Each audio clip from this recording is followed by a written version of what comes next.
Oh yeah. Hey, welcome to the Tris Breen Show. I be Tristan. And I'm Sabrina. And you get a marriage of Tris Breen. And this is the place where we do all things health, vitality, and marriage counseling. Just kidding. Energy. We're the energy people. We're the energy people. So today we're diving into the secrets of pillow breathing. Have you ever done pillow breathing? Well, we're going to do it together today. It's going to be a mini workshop. We're going to discover the secrets on how to reduce anxiety by hugging a pillow. And it's a lot easier than you think. We'll explain what's going on in the body, the mechanics of breathing, why it's so gosh darn important to breathe effectively. I was reading some studies today that were talking about all the different things that we can do to improve the quality of our health. One of the number one things we can do that is so simple because it's right under our nose is correct diaphragmatic breathing and using the chest in the right way. So yeah, and we're just on the tail end of our 5-day, which became a 6-day energy detox and reboot event.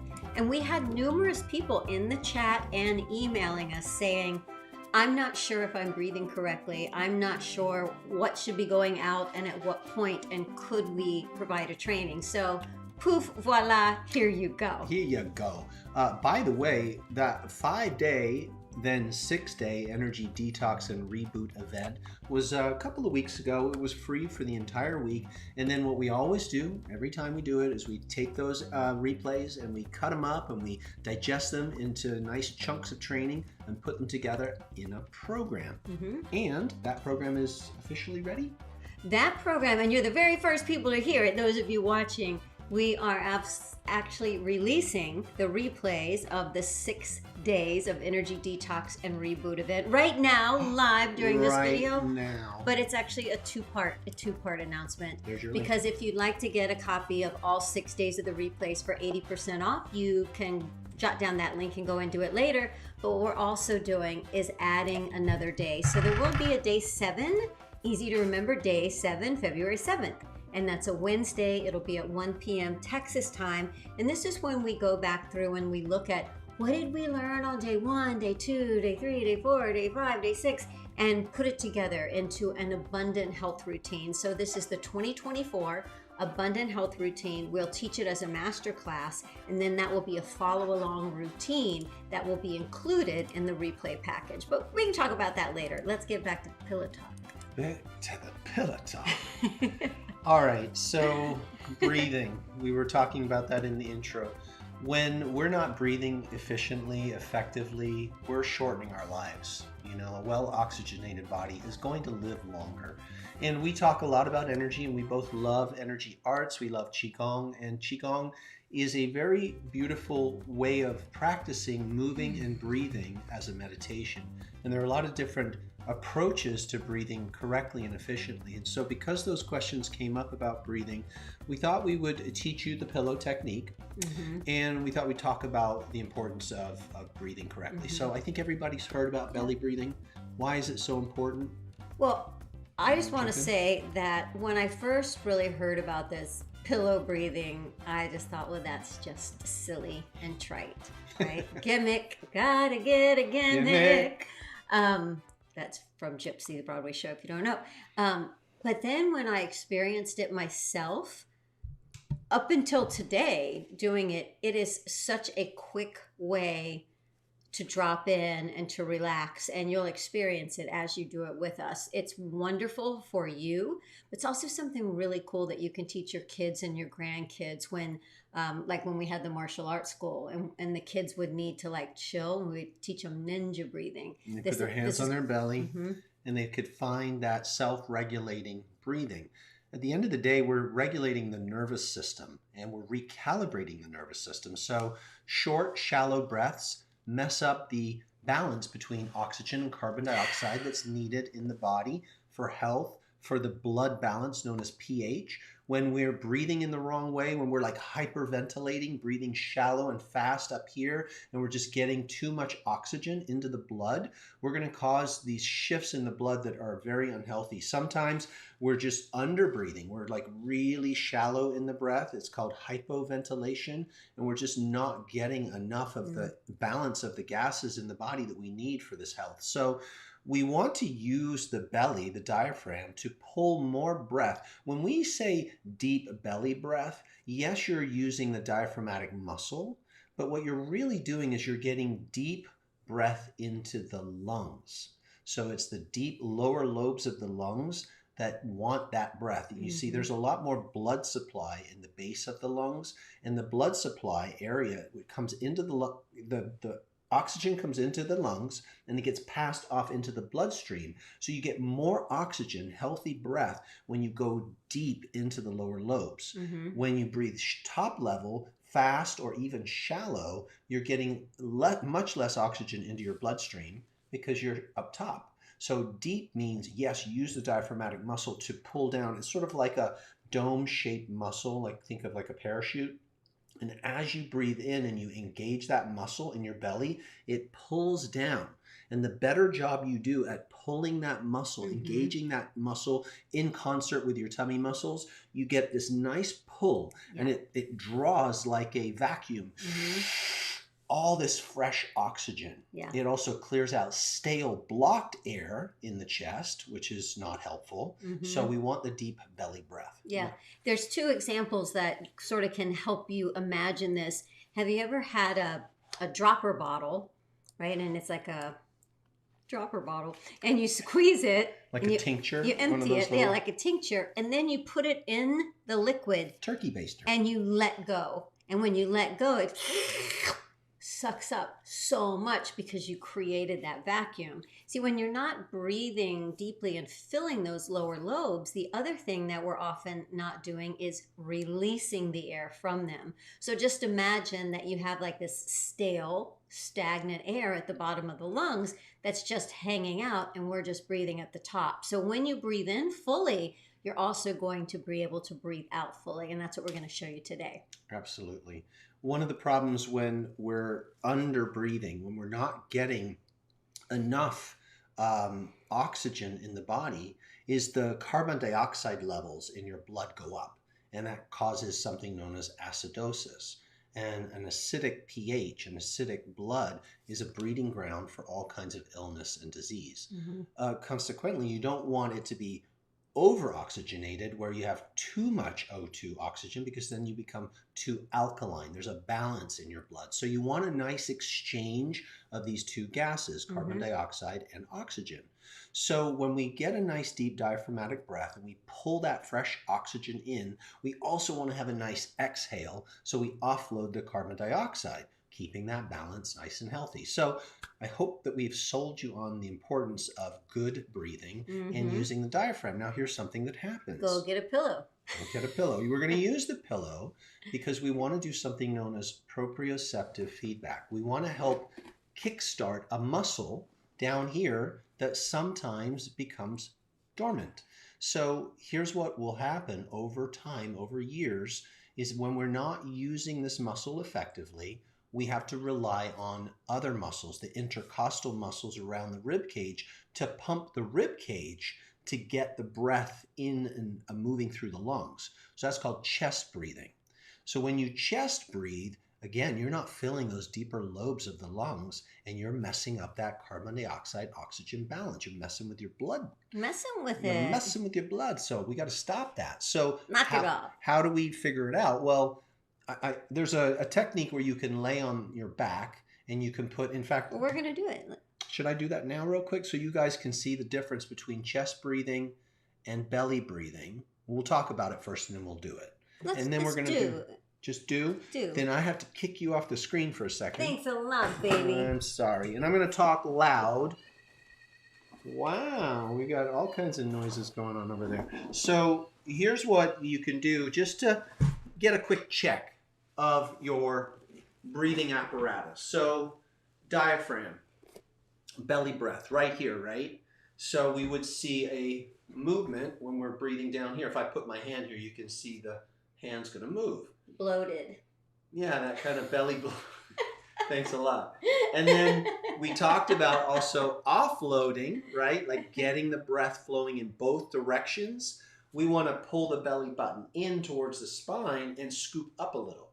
And that little scooping up is pushing that diaphragm back up like the parachute, and it's going to push that stale air out of the lower lobes of the lungs. If you just now kind of do like a fake cough, or think about what you do when you you'll feel that your body Those naturally throws all the air out. It does pull in and up. Okay, so I want to show you how you might not be breathing here in a moment, and you probably had people show this to you, but this is a really cool way to identify for sure and also how to fix it. So check this out. When I do a nice belly breath, there's a distension, as Sabrina said, a bloating. But you want to remember, imagine you have a string attached to your belly button and someone's in the back behind you going like this, and they pull it, and your tongue sticks out. Just kidding. And then you scoop up a little. So now you breathe back in, and then you breathe out, and you pull it in and up, and you release all that stale air. Okay, now the pillow is going to help us to figure that out and turn that muscle back on. But to have a quick look, I've got this guy. It's not heavy. It's my dragon book. I want my dragon book. All right, I'm just going to talk loud and lay on my back here so you guys can hopefully see. Sabrina will let us know. I'm going to balance my book. And here's my belly breath. My book's probably going to slide. The book goes up. Book goes down. Oh, yeah. The book's going to levitate. Now you can do that as a practice. If you put it on your solar plex, which is a little higher, you'll see your diaphragm goes up and your book will slide towards you.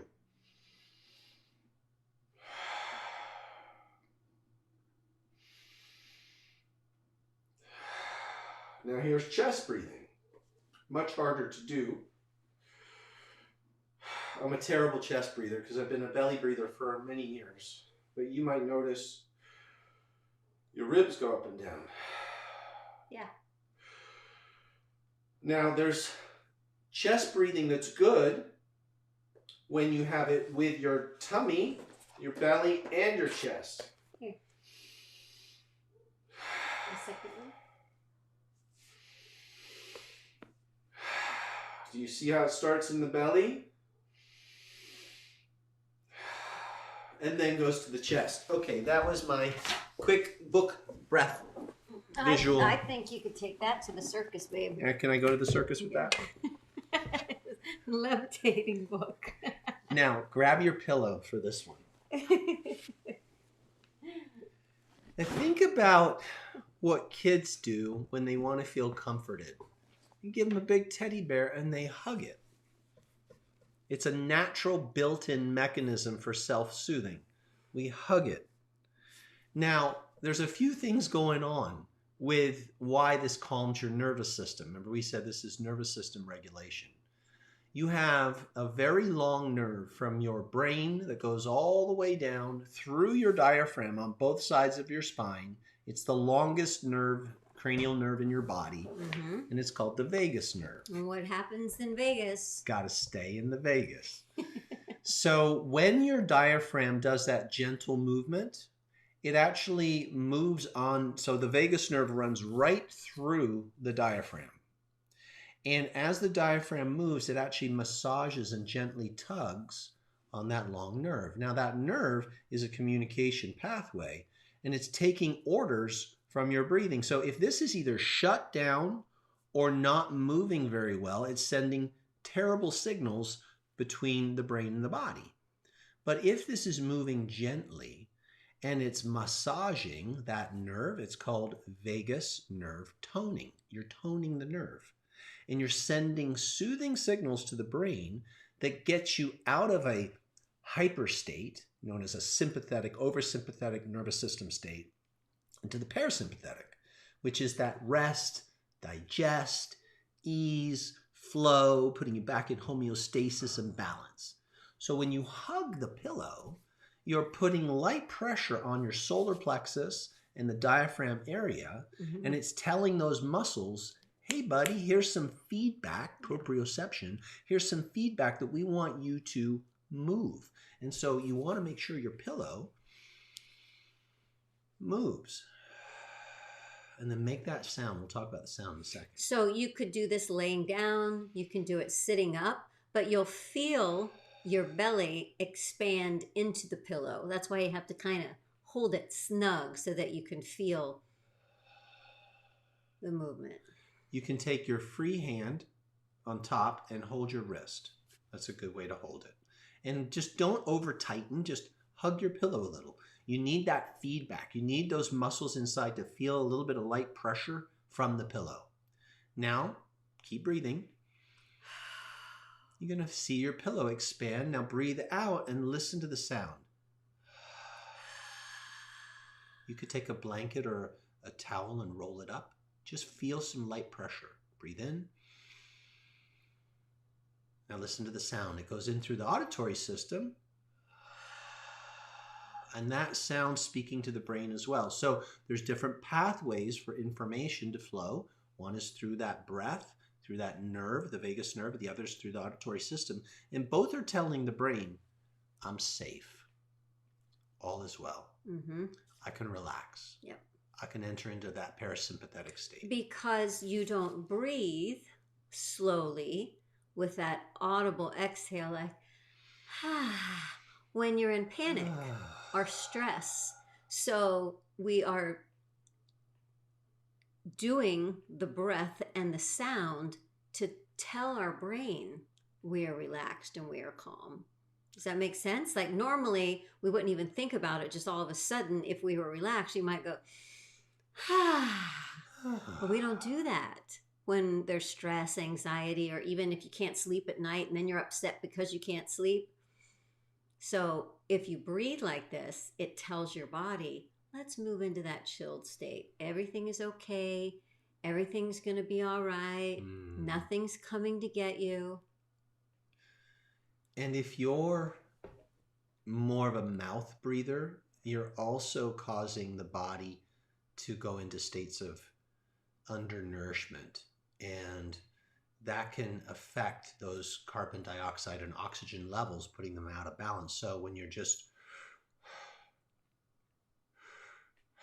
see how that's moving the chest?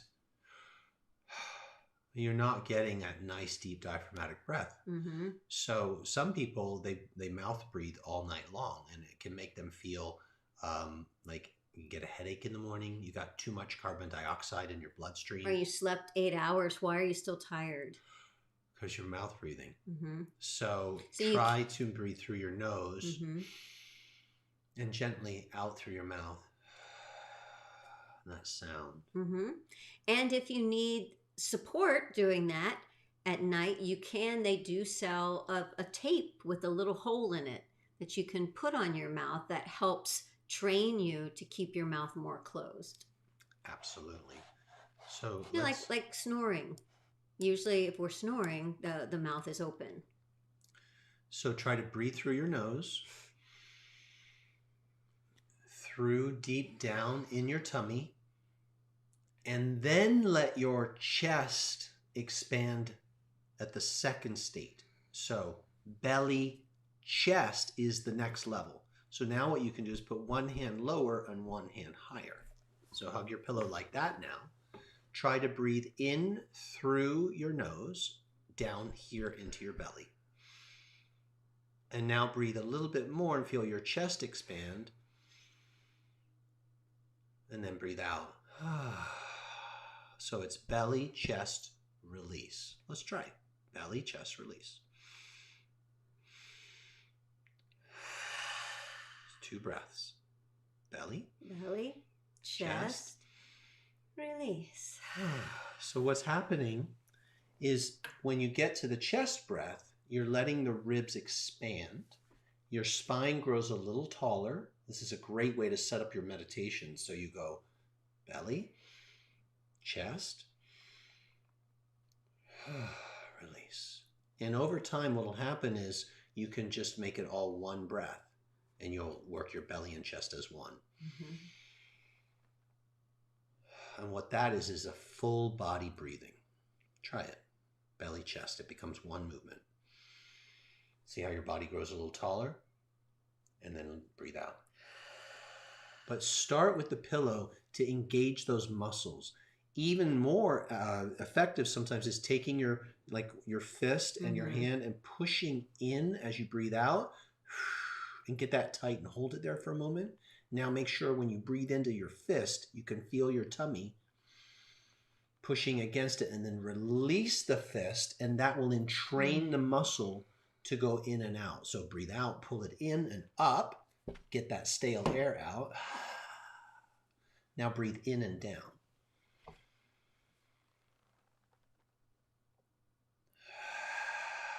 Get that stale air out. Breathe into your hands. Now follow your hand movement. Good. Now try 1, 2. Belly, chest. And it almost becomes like a wave of energy and breath. And you can do this very, very gently. If you wake up in the middle of the night and you can't sleep, you can just lay on your back and gently put your hands on your belly. And even that will be enough weight. It works great on your back. You can look from the side. I'm going to help my body by leaning forward a little. Breathe out. Now I'm going to go 1, 2.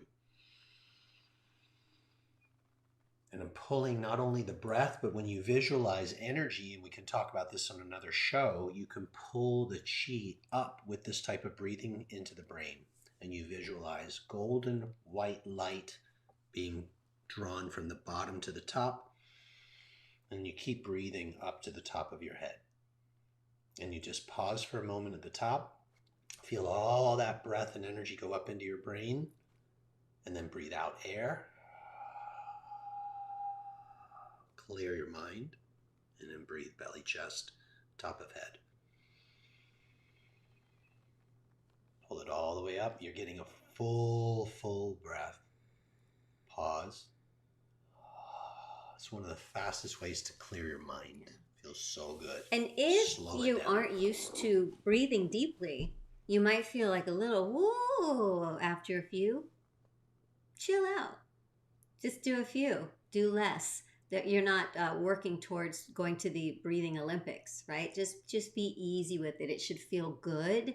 It should feel relaxing. Yeah, and notice that when your mind is going too fast, your breath's going to go fast. So by controlling and slowing your breath, you slow the mind and the brain waves. And when you slow that down, you enter into the healing state, into that relaxation state.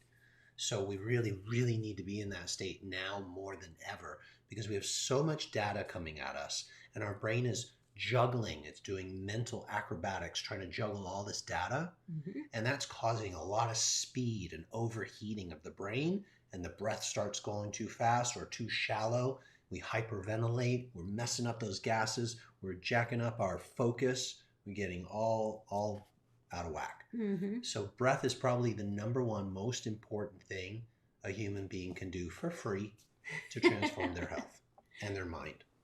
So there you have it. That is tonight's Trisbrina show. If you weren't here for the beginning of the show, we announced that we are having a day 7 of our 5-day energy detox and reboot event, and because we already had bonus day 6. And day 7 is February 7th, 2024, if you're watching this in real time.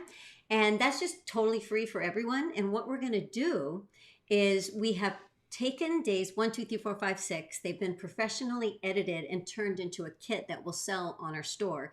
But before we do, we are offering it to everyone who attended the 5-day event at 80% off. And we're going to add day 7 into that. So for a very limited time, if you'd like copies of all 7 days of replays, here's a link to get it at 80% off. And on day 7, we're actually pulling from all 6 previous days to create a new routine called the 2024 Abundant Health Routine. So you'll have bits and pieces of everything that you learn in one routine. So after you do your pillow breathing, you can get up and do the Abundant Health Routine. Yes? Yeah, baby. Calypso music. Thanks all of you who are showing up live, and all of you over on the Facebook and on YouTube, and those of you watching the replay on our website. We really appreciate you. Much love.